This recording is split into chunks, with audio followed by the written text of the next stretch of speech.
Hello and welcome back to the Beanette Book Club. I'm your host, Emily Brontë, and on this channel we read and discuss books that are in the public domain. So this week we're going to be starting Wuthering Heights.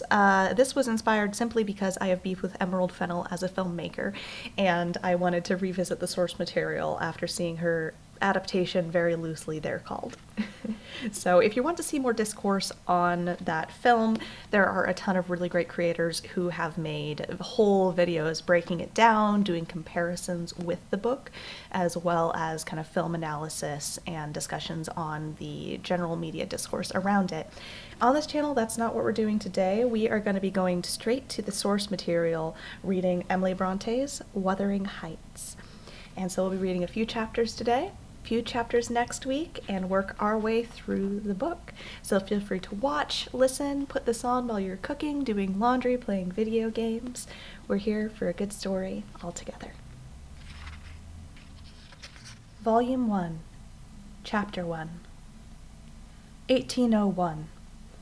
I have just returned from a visit to my landlord, the solitary neighbor that I shall be troubled with. This is certainly a beautiful country. In all England, I do not believe I could have fixed on a situation so completely removed from the stir of society. A perfect misanthropist's heaven, and Mr. Heathcliff and I are such suitable pair to divide the desolation between us. A capital fellow. He little imagined how my heart warmed towards him when I beheld his black eyes withdraw so suspiciously under their brows, as I rode up, and when his fingers sheltered themselves with a jealous resolution still further into his waistcoat, as I announced my name. "Mr. Heathcliff?" I said. A nod was the answer. "Mr. Lockwood, your new tenant, sir. I do myself the honor of calling as soon as possible after my arrival, to express the hope that I have not inconvenienced you by my perseverance in soliciting the occupation of Thrushcross Grange. I heard, yesterday, you had some thoughts—" "Thrushcross Grange is my own, sir," he interrupted, wincing. "I should not allow anyone to inconvenience me, if I could hinder it. Walk in." The walk in was uttered with closed teeth, and expressed the sentiment, "Go to the deuce." Even the gate, over which he leant, manifested no sympathizing movement to the words, and I think that circumstance determined me to accept the invitation. I felt interested in a man who seemed more exaggeratedly reserved than myself. When he saw my horse's breast fairly pushing the barrier, he did pull out his hand to unchain it, and then sullenly preceded me up the causeway, calling as we entered the court, "Joseph, take Mr. Lockwood's horse and bring up some wine." "Here we have the whole establishment of domestics, I suppose," was the reflection suggested by this compound order. "No wonder the grass grows up between the flags, and cattle are only hedge cutters." Joseph was an elderly, nay, an old man, very old, perhaps, though hale and sinewy.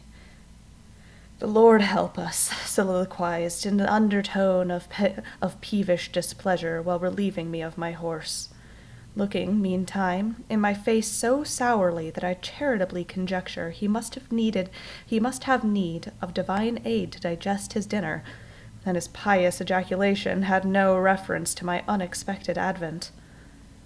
Wuthering Heights is the name of Mr. Heathcliff's dwelling, wuthering being a significant provincial adjective, descriptive of the atmospheric tumult to which its station is exposed in stormy weather. Pure, bracing ventilation they must have up there, at all times indeed. One may guess the power of the north wind, blowing over the edge by the excessive slant of a few stunt firs at the end of the house, and by a range of gaunt thorns all stretching their limbs one way, as if craving alms of the sun. Happily the architect had foresight to build it strong. The narrow windows are deep set in the wall, and the corners defended with large jutting stones. Before passing the threshold, I paused to admire the quantity of grotesque carving lavished over the front, and especially about the principal door, above which, among a wilderness of crumbling griffins and shameless little boys, I detected the date 1500 and the name Hareton Earnshaw. I would have made a few comments, and requested a short history of the place from the surly owner, but his attitude at the door appeared to demand my speedy entrance or complete departure, and I had no desire to aggravate his impatience, previous to inspecting the penetralium. One step brought us into the family sitting-room. Without any introductory lobby or passage, they call it here the house, preeminently. It includes kitchen and parlor, generally, but I believe at Wuthering Heights the kitchen is forced to retreat altogether into another quarter. At least I distinguished a chatter of tongues and a clutter of culinary utensils deep within, and I observed no sign of roasting, boiling, or baking about the huge fireplace, nor any glitter of copper saucepans and tin colanders on the walls. One end, indeed, reflected splendidly both light and heat from ranks of immense pewter dishes, interspersed with silver jugs and tankards, towering row after row in a vast oak dresser to the very roof. The latter had never been underdrawn. Its entire anatomy lay bare to an inquiring eye, except where a frame of wood laden with oatcakes, and clusters of legs of beef, mutton, and ham concealed it. Above the chimney were sundry villainous old guns, and a couple of horse pistols, and, by way of ornament, 3 gaudily painted canisters disposed along its ledge. The floor was of smooth white stone, the chairs high-backed, primitive structures painted green, 1 or 2 heavy black ones lurking in the shade. In an arch under the dresser reposed a huge liver-colored bitch-pointer surrounded by a swarm of squealing puppies, and other dogs haunted other recesses. The apartment and furniture would have been nothing extraordinary, as belonged to a homely northern farmer with a stubborn countenance and stalwart limbs set out to advantage in the knee breeches and gaiters. Such an individual, seated in his armchair, his mug of ale frothing on the round table before him, is to be seen in any circuit of 5 or 6 miles along the hills, if you go at the right time. But after dinner. But Mr. Heathcliff forms a singular contrast to his abode and style of living. He is a dark-skinned gypsy in aspect, in dress and mannerisms, a gentleman. That is, as much a gentleman as many a country squire, rather slovenly, perhaps yet not looking amiss, with his negligence, because he has an erect and handsome figure, or rather morose.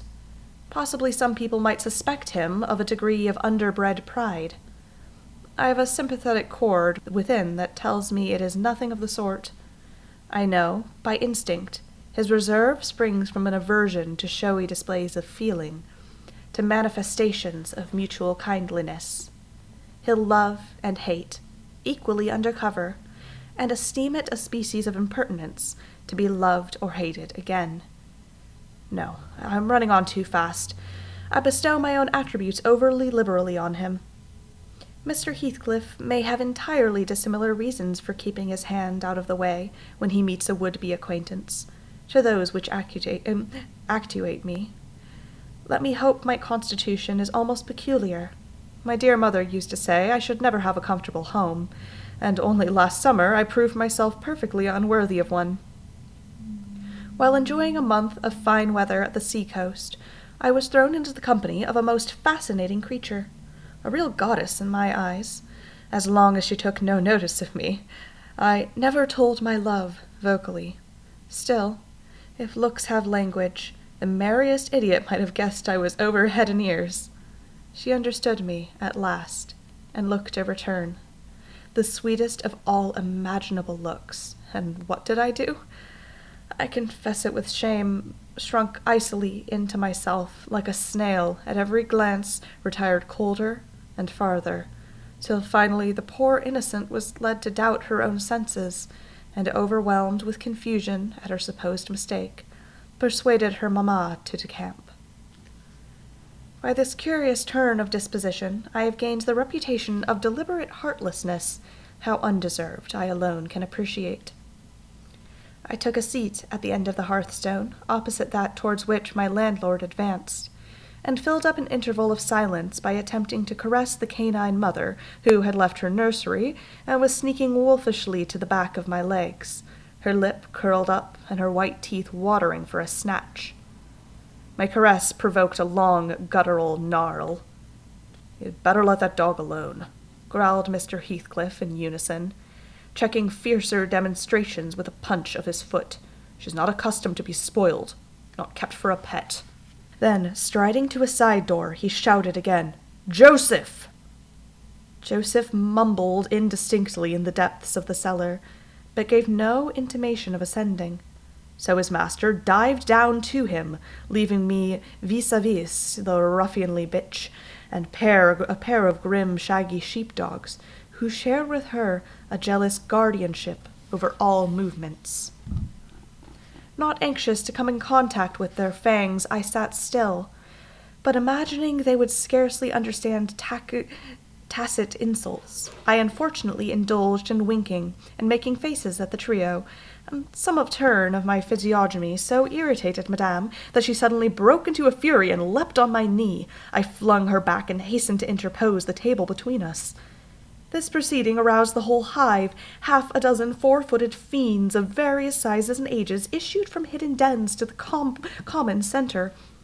I felt my heels and coat lapels particularly subject of the assault, and parrying off the larger combatants as effectually as I could with poker, I was constrained to demand aloud assistance from some of the household in re-establishing peace. Mr. Heathcliff and his man climbed the cellar steps with vexatious phlegm. I don't think they moved 1 second faster than usual, though the hearth was an absolute tempest of worrying and yelping. Happily, an inhabitant of the kitchen made more dispatch. A lusty dame, with tucked-up gown, bare arms, and fire-flushed cheeks, rushed into the midst of us, flourishing a frying-pan, and used that weapon and her tongue to such purpose that the storm subsided magically, and she only remained, having a sea after a high wind, when her master entered the scene. "What the devil is the matter?" he asked, eyeing me in a manner that I could ill endure after his inhospitable treatment. "What the devil indeed?" I muttered. "The herd of possessed swine could have no worse spirits in them than those animals of yours, sir. You might as well leave a stranger with a brood of tigers." "They won't meddle with persons who touch nothing," he remarked, putting the bottle before me and restoring the displaced table. "The dogs do right to be vigilant. Take a glass of wine?" "No, thank you. Not bitten, are you?" "If I had been, I would have set my signet on the biter." Heathcliff's countenance relaxed into a grin. "Come, come," he said. "You are flurried, Mr. Lockwood. Here, take a little wine. Guests are so exceedingly rare in this house that I and my dogs are willing to own, hardly know how to receive them. Your health, sir." I bowed and returned the pledge, beginning to perceive that it would be foolish to sit sulking for the misbehavior of a pack of curs. Besides, I felt loath to yield the fellow further amusement at my expense, since his humor took that turn. He probably swayed by prudential consideration of the folly of offending a good tenant. Relaxed a little, in a laconic state of chipping off his pronouns and auxiliary verbs, and introduced what he supposed would be the subject of interest to me, a discourse on the advantage and disadvantages of my present place of retirement. I found him very intelligent on the topics we touched, and before I went home I was encouraged so far as to volunteer another visit tomorrow. He evidently wished no repetition of my intrusion. I shall go, notwithstanding. It is astonishing how sociable I feel myself compared to him. Chapter 2. Yesterday afternoon, set in misty and cold, I had half a mind to spend it by my study fire, instead of wading through heath and mud to Wuthering Heights. On coming up for dinner, however, N.B., I dined between 12 and 1 o'clock. The housekeeper, a matronly lady taken up as a fixture along with the house, could not or would not comprehend my request that I might be served at 5.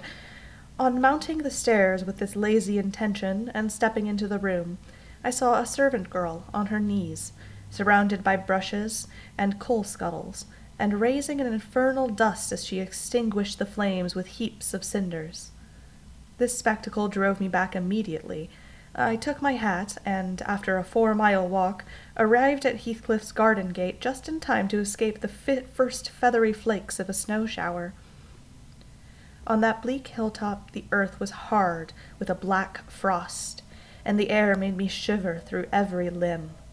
Being unable to remove the chain, I jumped over, and running up the flagged causeway bordered with the straggling gooseberry bushes, I knocked vainly for admittance till my knuckles tingled and the dogs howled. "Wretched inmates," I ejaculated mentally, "you deserve perpetual isolation from your species for your churlish inhospitality. I, at least, would not keep my door barred in the daytime. I do not care. I will get in." So I resolved. I grabbed the latch and shook it vehemently. Vinegar-faced Joseph projected his head from around the window of the barn. "What are you for?" he shouted. "The master's down into full. Go round end to Leith if y'all want to speak to him." "Is there nobody inside to open the door?" I hallooed responsively. "There's no but the missus, and she'll not open, and you make her flay some dins till night." "Why? Can you not tell her who I am, Joseph?" "Nor name me. I'll ha' no end with it," muttered the head, vanishing. The snow began to drive thickly. I seized the handle to essay another trial, when a young man without coat and shouldering a pitchfork appeared in the yard behind. He hailed me to follow him, and, after marching through a wash-house and a paved area containing a coal-shed, pump and a pigeon-cote, we at length arrived in a large, warm, cheerful apartment, where I was formally received. It glowed delightfully in the radiance of an immense fire, compounded of coal, peat, and wood, and near a table laid for a plentiful evening meal. I was pleased to observe this Mrs., an individual whose existence I had never previously suspected. I bowed and waited, thinking she would bid me take a seat. She looked at me, leaning back in her chair, and remained motionless and mute. "Rough weather," I remarked. "I'm afraid, Mrs. Heathcliff, the door must bear consequence of your servant's leisure attendance. I had hard work to make them hear me." She never opened her mouth. I stared. She stared also. At any rate, she kept her eyes on me in a cool, regardless manner, exceedingly embarrassing and disagreeable. "Sit down," said the young man gruffly. "He'll be in soon." I obeyed, and hemmed, and called the villain Juno, who deigned at this second interview to move the extreme tip of her tail in token of owning my acquaintance. "A beautiful animal," I commenced again. "Do you intend parting with the little ones, madam?" "They are not mine," said the amiable hostess, more repellingly than Heathcliff himself could have replied. "Ah, your favourites are among these," I continued, turning to an obscure cushion full of something like cats. "A strange choice of favourites," she observed scornfully. Unluckily, it was a heap of dead rabbits. I hemmed once more and drew closer to the hearth, repeating my comment on the wildness of the evening. "You should not have come out," she said, rising and reaching from the chimney-piece 2 of the painted canisters. Her position before was sheltered by the light now. I had a distant view of her whole figure and countenance. She was slender, and apparently scarcely past girlhood, an admirable form, and the most exquisite little face that I ever had the pleasure of beholding. Small features, very fair, flaxen ringlets, or rather golden, hung loosely on her delicate neck, and eyes. They had been agreeable in expression, they would have been irresistible. Fortunately for my susceptible heart, the only sentiment they evinced hovered between scorn and a kind of desperation, singularly unnatural to be detected there. The canisters were almost out of her reach.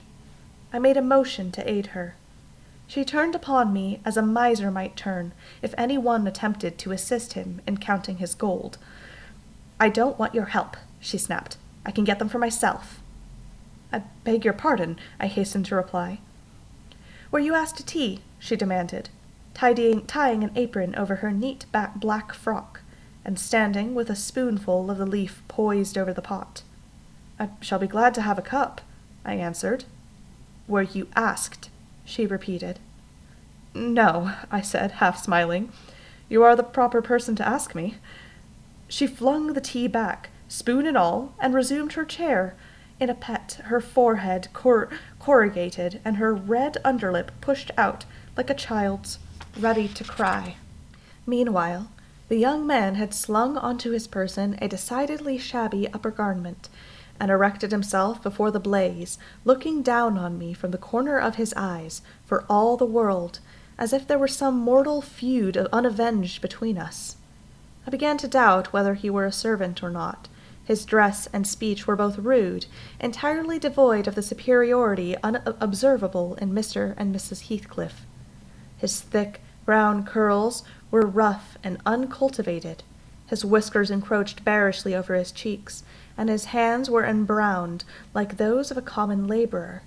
Still, his bearing was free, almost haughty, and he showed none of the domestic assiduity in attending on the lady of the house.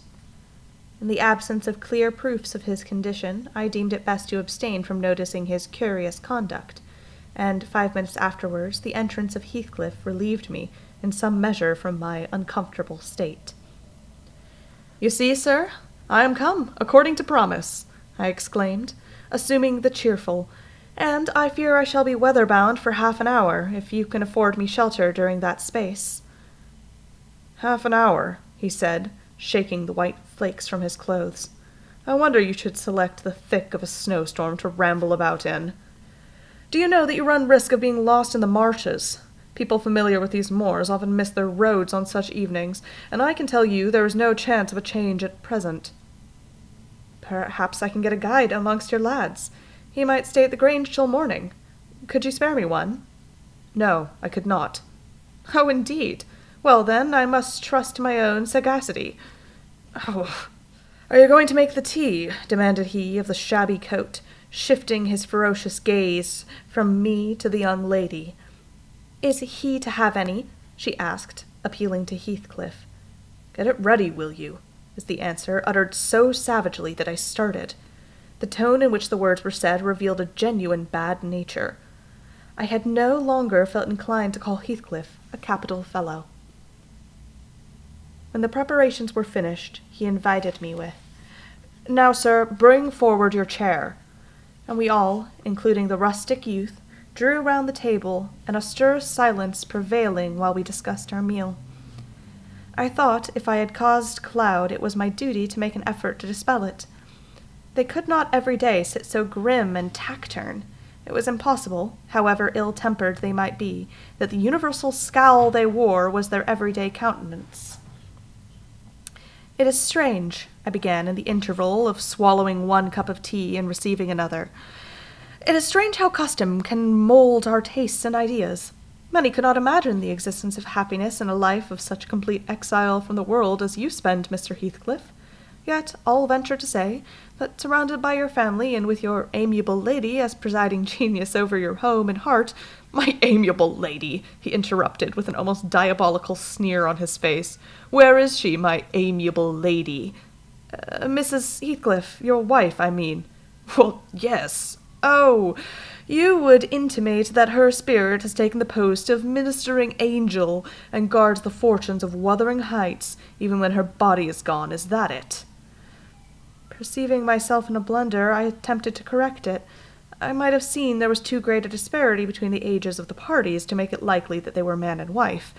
One was about 40, a period of mental vigor at which men seldom cherish the delusion of being married for love by girls. That dream is reserved for the solace of our declining years.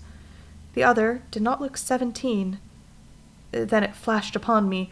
The clown at my elbow, who is drinking his tea out of a basin and eating his bread with unwashed hands, may be her husband, Heathcliff, Jr., of course. Here is the consequence of being buried alive. She has thrown herself away upon that boar from sheer ignorance that better individuals existed. A sad pity. I must beware how I caused her to regret her choice. The last reflection may seem conceited. It was not. My neighbor struck me as bordering on repulsive. I knew through experience that I was tolerably attractive. "Mrs. Heathcliff is my daughter-in-law," said Heathcliff, corroborating my surmise. He turned, as he spoke, a peculiar look in her direction, a look of hatred. unless he has a more perverse set of facial muscles that I will not like. Those of other people interpret the language of his soul. Ah, certainly. I see it now. You are the favored possessor of the beneficent fairy, I remarked, turning to my neighbor. This was worse than before. The youth grew crimson and clenched his fist with every appearance of meditated assault, but he seemed to recollect himself presently, and smothered the storm in a brutal curse muttered on my behalf, which, however, I took care not to notice. "Unhappy in your conjectures, sir," observed my host. "We neither of us have the privilege of owning your good fairy. Her mate is dead. I said she was my daughter-in-law, therefore she must have married my son." "And this young man is—" "Not my son, assuredly." Heathcliff smiled again, as if it were rather too bold a jest to attribute the paternity of that bear to him. "My name is Hareton Earnshaw," growled the other, "and I'd counsel you to respect it." "I've shown no disrespect," was my reply, laughing internally at the dignity with which he announced himself. He fixed his eye on me longer than I cared to return the stare, for fear I might be tempted either to box his ears or render my hilarity audible. I began to feel unmistakably out of place in that pleasant family circle. The dismal spiritual atmosphere overcame and more than neutralized the glowing physical comforts round me, and I resolved to be cautious how I ventured under those rafters a third time. The business of eating being concluded, no one uttered a word of sociable conversation. I approached a window to examine the weather. A soulful sight I saw. Dark night coming down prematurely, sky and hills mingled in one bitter whirl of wind and suffocating snow. "I don't think it possible for me to get home now without a guide," I could not help exclaiming. "The roads will be buried already, and if they were bare I could scarcely distinguish a foot in advance." "Hareton, drive those dozen sheep into the barn porch. They'll be covered if left in the fold all night, and put a plank before them," said Heathcliff. "How must I do?" I continued, with rising irritation. There was no reply to my question, and on looking round I saw only Joseph bringing in a pail of porridge for the dogs, and Mrs. Heathcliff leaning over the fire, diverting herself with burdening a bundle of matches which had fallen from the chimney-piece, as she restored the tea canister to its place. The former, when he had deposited the burden, took a critical survey of the room, and in cracked tones grated out, "I wonder how ye fashion to stand ter idleness and war, and when all am gone out, but ye're not, and it's no use talking. You'll never mend your ill ways, but go right to the devil like your mother for ye." I imagined for a moment that this piece of eloquence was addressed to me, and sufficiently enraged, stepped towards the aged rascal with the intention of kicking him out of the door. Mrs. Heathcliff, however, checked me by her answer. "You scandalous old hypocrite," she replied. "Are you not afraid of being carried away bodily whenever you mention the devil's name? I warn you to refrain from provoking me, or I'll ask your abduction as a special favor. Stop. Look here, Joseph," she continued, taking a long, dark book from a shelf. "I'll show you how far I've progressed in the black art. I shall soon be competent to make a clear house of it. The Red Crow didn't die by chance, and your rheumatism can hardly be reckoned among provincial visitations." "Oh, wicked witch!" gasped the elder. "May the Lord deliver us from evil." "No, reprobate. You are a castaway. Be off, or I'll hurt you seriously. I'll have you all muddled and waxed in clay, and the first who passes the limits I fix shall, I'll not say what shall be done to, but you'll see. Go, I'm looking at you." The little witch put a mock malignity in her beautiful eyes, and Joseph, trembling with sincere horror, hurried out, praying and ejaculating "Wicked!" as he went. I thought her conduct must be prompted by a species of dreary fun, and now that we were alone I endeavored to interest her in my distress. "Mrs. Heathcliff," I said earnestly, "you must excuse me for troubling you. I presume because, with that face, I'm sure you cannot help but be good-hearted. Do point out some landmarks by which I may know my way home. I have no more idea how to get there than you would how to get to London." Take the road you came, she answered, ensconcing herself in the chair with a candle and the long book open before her. It is brief advice, but as sound as I can give. Then, if you hear me being discovered dead in a bog or a pit full of snow, your conscience won't whisper that it is partially your fault. How so? I cannot escort you. They wouldn't let me go to the end of the garden wall. You! I should be sorry to ask you to cross the threshold for my convenience on such a night, I cried. I want you to tell me the way, not show it, or else to persuade Mr. Heathcliff to give me a guide. Who? There's himself, Earnshaw, Zillah, Joseph, and I. Which would you have? Are there no boys at the farm? No, those are all. Then it follows that I am compelled to stay. That you may settle with your host. I have nothing to do with it.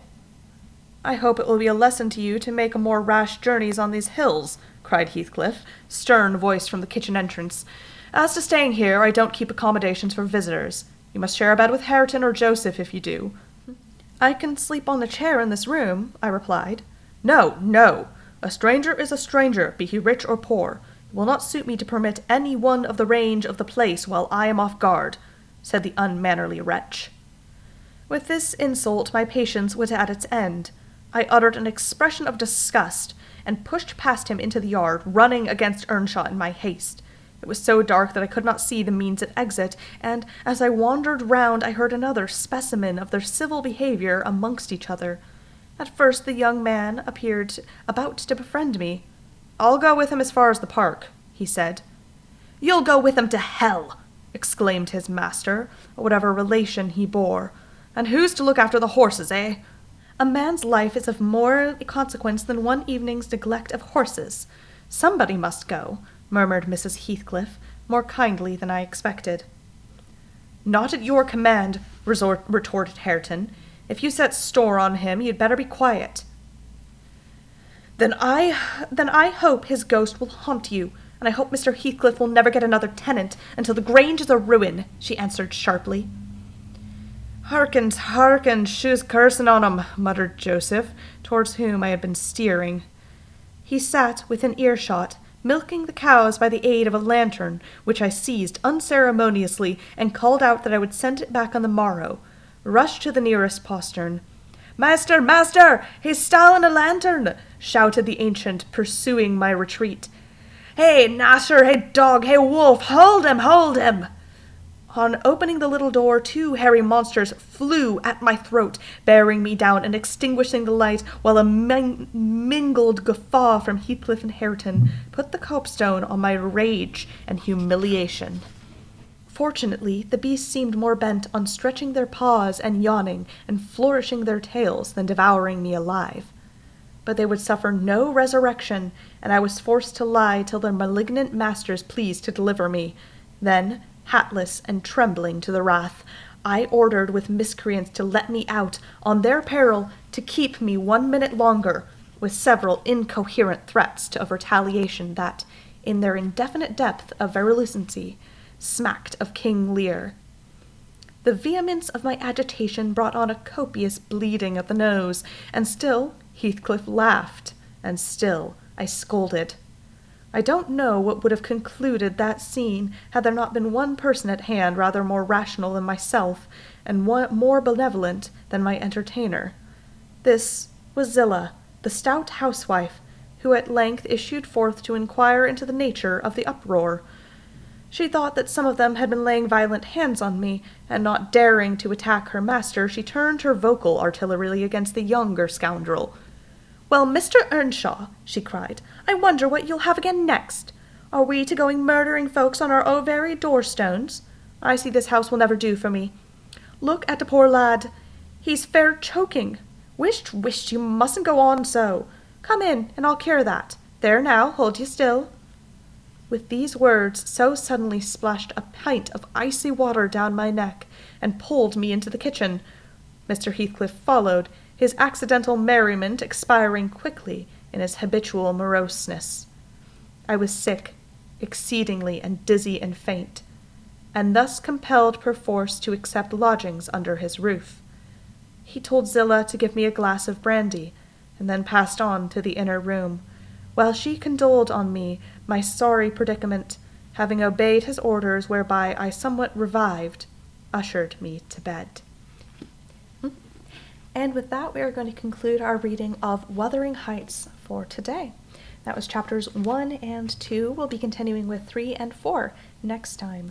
So we're leading off with a very classic narrative device of the time that this was written, in which a lot of these stories would start with a first-person perspective, some character who's going to a location and then being told the story or recounting the story that the book is truly about. And so we get this kind of like tale within a tale to give the impression of, not that it is a true story, but giving that same kind of feeling of a true story. You imagine yourself also sitting down, listening to this tale, how it happened. It also often gives you a peek into the environment that it's being set in, and you have to wonder, how did they get here? How did this family come to be so hateful and cruel? How did people with so much wealth at a time when very much like wealth and refinement were equated, how do you have such an unrefined family who is also has so many resources and so much capital? And also you have one thing that is noted.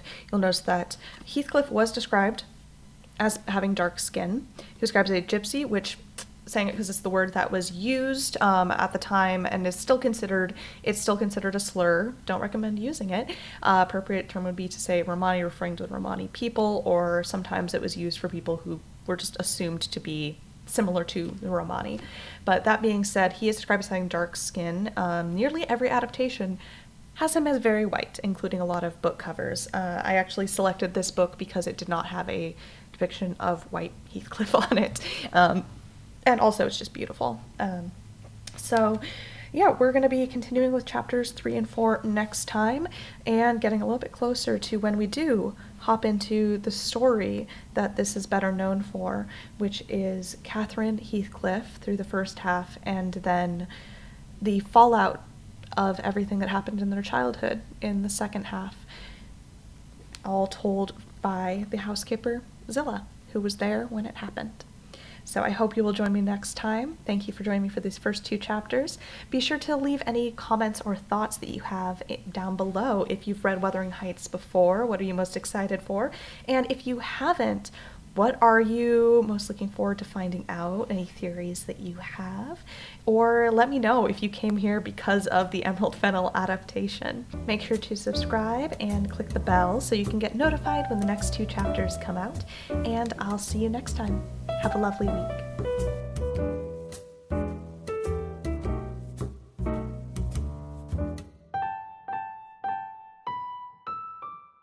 Go round the end of... What wit are ye for? To masters in This is written in dialect, shit.